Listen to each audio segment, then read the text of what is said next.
కూటమి ప్రభుత్వం వచ్చిన ఉన్నతాధికారులు తరువాత ప్రధానోపాధ్యాయులు ఉపాధ్యాయులపై విపరీతమైన ఒత్తిడి తీసుకుని వస్తున్నారని, ఇది సరికాదని ఉపాధ్యాయులకు బోధనేతర పనులు రద్దు చేసి ప్రశాంతమైన వాతావరణంలో విద్యార్థులకు పాఠాలు చెప్పే పరిస్థితులు కల్పించాలని ఉభయ గోదావరి జిల్లాల teachers MLC Borra Gopimurthy demand చేశారు.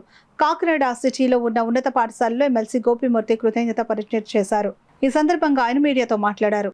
2024 డిసెంబర్ 15 నుంచి కృతజ్ఞత పర్యటన పేరు చెప్పి అన్ని మండలాల్లో తిరుగుతూ ఉన్నాను.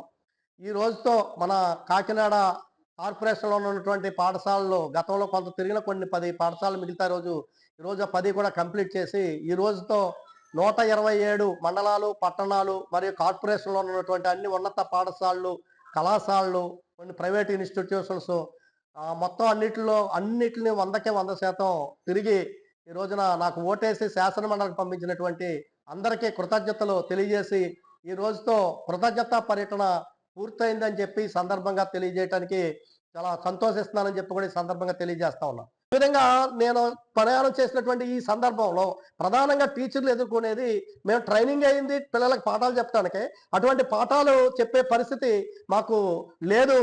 చాలా అదనపు భారాలు వేస్తా ఉన్నారు.